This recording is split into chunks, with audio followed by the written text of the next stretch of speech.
नमस्कार दोस्तों, बहुत सारे लोग कमेंट करके पूछ रहे थे कि रोहित भाई, अगर हम खुद का स्टॉक रख के विदाउट जीएसटी अपना रीसेलिंग बिजनेस करें, यानी कि छोटा सा इन्वेस्टमेंट करके 20-25 हज़ार रुपए इन्वेस्ट करके अपना खुद माल मंगाएं, उस माल को अपने पास रखें और थोड़ा सा इन्वेस्टमेंट करके हम रीसेलर्स को अपने अंडर लगाएं और उनके थ्रू अपने प्रोडक्ट की रीसेलिंग कराएं, साथ ही साथ हम भी डायरेक्ट कस्टमर को अपने प्रोडक्ट रीसेल करें।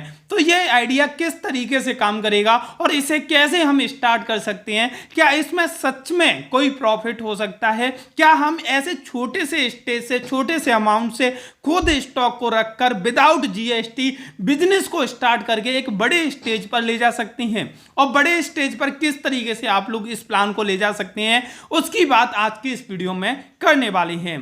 तो नमस्कार दोस्तों, मेरा नाम है रोहित शर्मा और आज की वीडियो सभी रीसेलर्स के लिए बहुत ज्यादा जरूरी होने वाली है और बहुत कुछ आज की इस वीडियो में आपको सीखने को मिलने वाला है। सबसे पहले मैं आपको बताना चाहूंगा कि अगर आप लोग सोच रहे हैं कि खुद का स्टॉक रखे हम बिजनेस करें, तो आपको खुद का स्टॉक रखने के क्या फायदे मिलेंगे, सबसे पहले उसी की बात करेंगे। उसके बाद मैं आपको बताऊंगा कि इसको किस तरीके से आप प्रोसेस कर सकते हैं, कैसे स्टार्ट कर सकते हैं, कैसे माल मंगा सकते हैं, कैसे कुरियर कंपनी के साथ टाई अप कर सकते हैं, कैसे माल रीसेल होगा, कैसे आप प्रमोशन करोगे, कैसे इसकी मार्केटिंग होगी, ए टू जेड पूरी जानकारी आपको आज की इस वीडियो में मैं देने वाला हूं।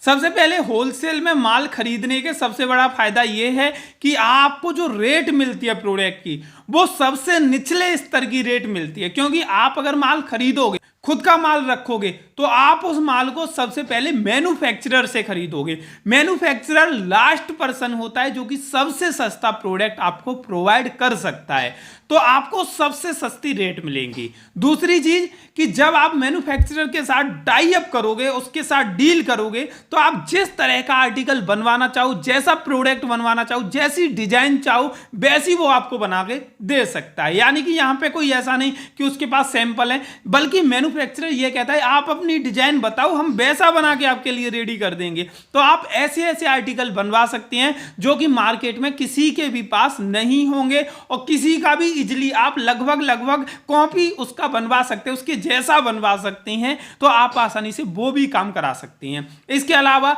आप जब मैन्युफैक्चरर के साथ डायरेक्ट माल बनवाओगे, तो आपको कभी ये टेंशन लेने की जरूरत नहीं कि आपको ये वाला साइज चाहिए, वो चाहिए। बहुत सारे होलसेलर क्या करते हैं, आपको सेट वाइज माल देते हैं कि इतने इतने पीस आपको खरीदने ही खरीदने पड़ेंगे, लेकिन उसी जगह आप मैन्युफैक्चरर से माल लोगे तो आप किसी भी साइज के कितने भी पीस ले सकते हैं। आपको अगर 8 नंबर का साइज चाहिए या 28 नंबर का कोई साइज चाहिए, तो सिर्फ और सिर्फ उसी नंबर का आपको कितने भी पीस उनसे मिल जाएंगे, यानी कि साइज का कोई भी इशू आपके साथ नहीं होगा। यानी कि वैसे तो बहुत सारे फायदे हैं। इसके अलावा अगर आप मैन्युफैक्चरर से डायरेक्ट माल लेते हो, तो स्टार्टिंग में तो उधार नहीं देते, लेकिन फ्यूचर में जब आपकी टाई अप हो जाता है, अच्छे से उनके साथ चलना शुरू हो जाता है बिजनेस, तो वो लोग आपको उधार माल भी दे देते हैं। जब आपका माल सेल हो जाता है, उसके बाद आप उन्हें पेमेंट कर सकते हैं। ये सभी जगह चलता है, हमारे यहाँ पे भी चलता है और बहुत सारे लोगों के यहाँ पे ये उधार वाला सिस्टम चलता है।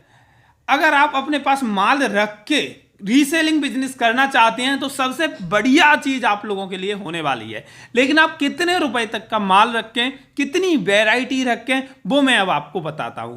तो दोस्तों, मैं आपको बताना चाहूंगा कि कोई भी माल ऑनलाइन में 600 रुपए का आपको दिख रहा है, तो वो माल आपको मैन्युफैक्चरर से 180 से 200 रुपए का मिलना चाहिए।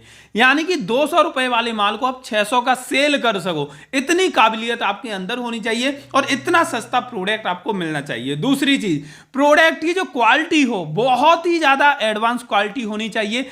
खराब क्वालिटी का माल आपको सेल नहीं करना है। इसके अलावा तीसरा, जो भी आप डिजाइन बनवाओ वो यूनिक डिजाइन होनी चाहिए। कोई ऐसा नहीं कि और कोई व्यक्ति उसको सेल कर रहा हो। कभी भी आपको किसी की कॉपी करनी है कि इसका अच्छा सेल हो रहा है, उसी की कॉपी करिए। अगर कॉपी करने का भी मन है कि हमें समझ नहीं आ रहा यार कौन सी डिजाइन बनवाएं, तो उसका सबसे सिंपल तरीका है कि आप मीशो पे जाओ, ग्लो रोड पे जाओ, इसके अलावा फ्लिपकार्ट, अमेजोन की हेल्प लो। जो सबसे ज्यादा सेल हो रहा है, जिनकी रेटिंग सबसे ज्यादा है, जिनके रिव्यू सबसे अच्छे हैं, उन प्रोडक्ट के सेम टू सेम बनवा लो और और उनको सेल करना शुरू कर दो, तो सबसे ज्यादा बेनिफिट आप लोगों के लिए रहेगा। अब भाई बात करते हैं कि हमको कितना इन्वेस्ट करना चाहिए। तो दोस्तों आपको बताना चाहूंगा, आपको इन्वेस्ट उतना करना चाहिए जितना आप लॉस झेल सके। अब आप में से बहुत सारे लोग ये बात बोलेंगे कि यार लॉस की बात कहां से आ गई, अगर हम माल खरीद के लाएंगे तो उसमें से पहली चीज कुछ माल बिक जाएगा, दूसरी चीज कि माल नहीं बिकेगा तो वो माल तो हमारे पास है ना, तो लॉस वाली बात आती ही नहीं है।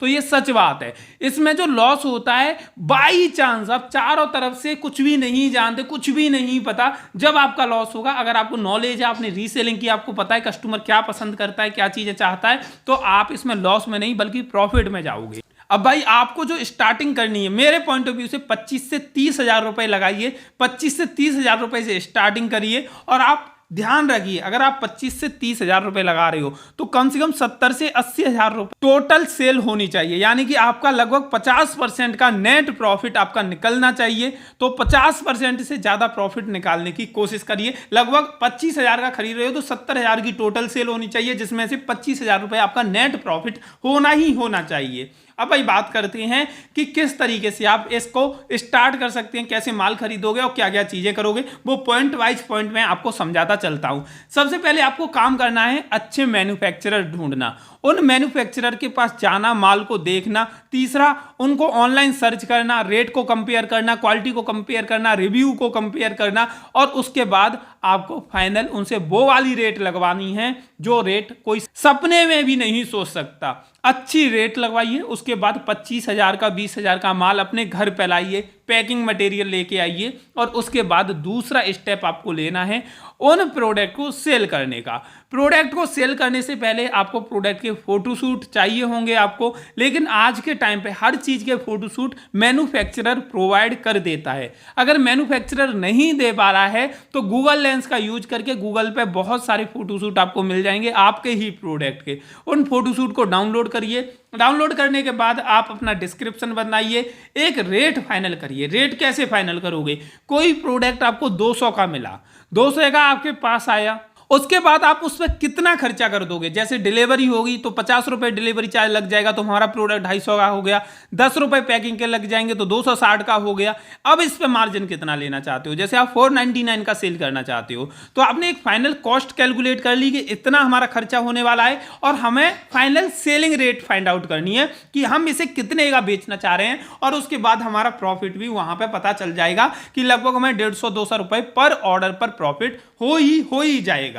उसके बाद बात आती है कि भाई साहब ये तो माल आ गया, पैकिंग मटेरियल आ गया, रेट कैलकुलेट कर लिए, फोटो भी निकाल लिए, डिस्क्रिप्शन भी निकाल दिए। अब हमारा अगला जो इशू आता है वो एक जगह से माल को दूसरी जगह भेजने का आता है। जैसे आप यहां आगरा में बैठे हो या जहां पे भी बैठे हो, आपका ऑर्डर अलग अलग राज्य से आएगा, अलग अलग डिस्ट्रिक्ट से आएगा, आगरा से आएगा, इसके अलावा कानपुर से आएगा, अलग अलग राज्यों से, दिल्ली, मुंबई, कहीं से भी आ सकता है। अब आपको अपने यहां से माल उन राज्यों तक भेजना है। अब वो कैसे आप भेजोगे, यहां पे कहीं पे भी अभी आपको जीएसटी की जरूरत नहीं पड़ी है, ना आगे भी पड़ेगी। अब वो आप किस तरीके से करोगे, उसके लिए आपको किसी ना किसी एक मीडिएटर एप्लीकेशन या वेबसाइट पे अपना पंजीकरण करना होगा, यानी कि रजिस्ट्रेशन करना होगा। किस पे कर सकते हैं शिपमेंट कराने के लिए, एक है सिप रॉकेट। वीडियो के डिस्क्रिप्शन में मैं सिप रॉकेट का लिंक दे दूंगा, उस लिंक पे क्लिक करके आपको सिप रॉकेट पे अपना अकाउंट बना देना है। अकाउंट बनाने के बाद उसमें क्या होता है, आपको अपना पिकअप एड्रेस डाल देना है कि माल कहां से जाएगा, और उसके जब भी आपको कोई ऑर्डर आए आपको वहां पे ऑर्डर में जाना है, ऐड ऑर्डर पर क्लिक करना है, और अपने कस्टमर का mobile number, address, pin code, सारी डिटेल देनी है। पार्सल की सारी डिटेल देनी है, पार्सल का वजन कितना है, हाइट कितनी है, लेंथ कितनी है, वो सारी चीज दे देनी है। देने के बाद शिपमेंट वहां से क्रिएट कर लेना है। शिपमेंट क्रिएट करके यहाँ पे चिपका देना है। इन चीजों पर मैं वीडियो बना चुका हूँ, तो शिपमेंट यहाँ पे चिपका देना है। शिपमेंट क्रिएट होने के बाद पार्सल को पैक कर देना है, और पार्सल वहां तक पहुंचा देंगे वही लोग। अब भाई आपको काम क्या करना है, जैसे आपने फोटोशूट किया, डिस्क्रिप्शन बनाया, सारी चीजें वो अलग अलग ग्रुपों में डालना शुरू कर दो। जो भी आपके ग्रुप हैं, व्हाट्सएप है, इंस्टाग्राम है, फेसबुक पेज है, यूट्यूब है, यूट्यूब पर शॉर्ट वीडियो बना के अपने प्रोडक्ट की डालो। और उसके बाद आपके पास कस्टमर आएंगे, कस्टमर आने के बाद आप उनसे पेमेंट लीजिए, माल को पैक करिए, सिप रॉकेट के थ्रू घर से माल उठ जाएगा और उस कस्टमर तक माल पहुंच जाएगा। आपको पेमेंट पहले ही मिल जाएगा और आपको काफी अच्छा आपको एक एक प्रोडक्ट पर काफ़ी अच्छा प्रॉफिट हो जाएगा, यानी कि एक एक प्रोडक्ट पर 200-250 रुपए का आपको मार्जिन मिल जाएगा। आप जैसे जैसे माल को सेल करते चलो आपको पैसा मिलता जाएगा, वैसे वैसे आप माल लाना शुरू कर दो। अब भाई यहाँ पे बहुत सारे लोग ये कहेंगे कि इसमें कोई जीएसटी वाला पंगा तो नहीं होगा। तो दोस्तों मैं आपको बताना चाहूँगा कि आप इनिशियल स्टेज पर इस तरीके से कर लीजिए, उसके बाद आपका अच्छा चलने लगे, आपको लगे कि यार 40-50 ऑर्डर पर डे के निकल रहे हैं या इससे भी ज़्यादा ऑर्डर पर डे के निकल रहे हैं, 100-200 पीस पर डे के निकल जाते हैं, यानी कि डेली की हमारी जो कमाई है वो लगभग 20,000 15,000 लगभग हो ही जाती है। तो जब पर डे की 20-25 हज़ार रुपए की आपकी नेट इनकम हो रही है तो उसके बाद आप फाइनली सोच लीजिए कि जीएसटी ले लेते हैं और प्रॉपर काम करना शुरू कर देते हैं। उसके बाद आप 1-2 महीने 3 महीने 6 महीने ऐसे ही चलाइए, हल्का चले जब तक चलाइए जब आपको लगे 10,000 15,000 20,000 की पर डे की इनकम हो रही है, उसके बाद आप जीएसटी ले लीजिए, उसके बाद काम करना शुरू कर दीजिए। अब भाई बहुत सारे लोग ये कहेंगे कि हम किस प्रोडक्ट की कैटेगरी के मैन्युफैक्चरर ढूंढें और कैसे उनको रीसेल करें, कैसे क्या करें, वो भी चीज़ें कन्फ्यूजन हो रहा होगा। तो दोस्तों अब तक आपने जिन प्रोडक्ट की रीसेलिंग की और आपको लगता है इन प्रोडक्ट की सबसे ज्यादा डिमांड है, तो उन्हीं प्रोडक्ट में जाइए और उन्हीं प्रोडक्ट की रीसेलिंग करना शुरू कर दीजिए। तो दोस्तों ये आइडिया आप लोगों को कैसा लगा वो कमेंट करके बताइए। वीडियो अच्छी लगी हो तो लाइक कर देना, और जिन लोगों को कोई भी कंफ्यूजन हो वो मेरे को कमेंट कर देना या पर्सनली व्हाट्सएप पे मैसेज कर देना, मैं आपकी पूरी हेल्प जरूर करूंगा। आज की ये वीडियो देखने के लिए आप सभी लोगों का तहे दिल से बहुत बहुत धन्यवाद।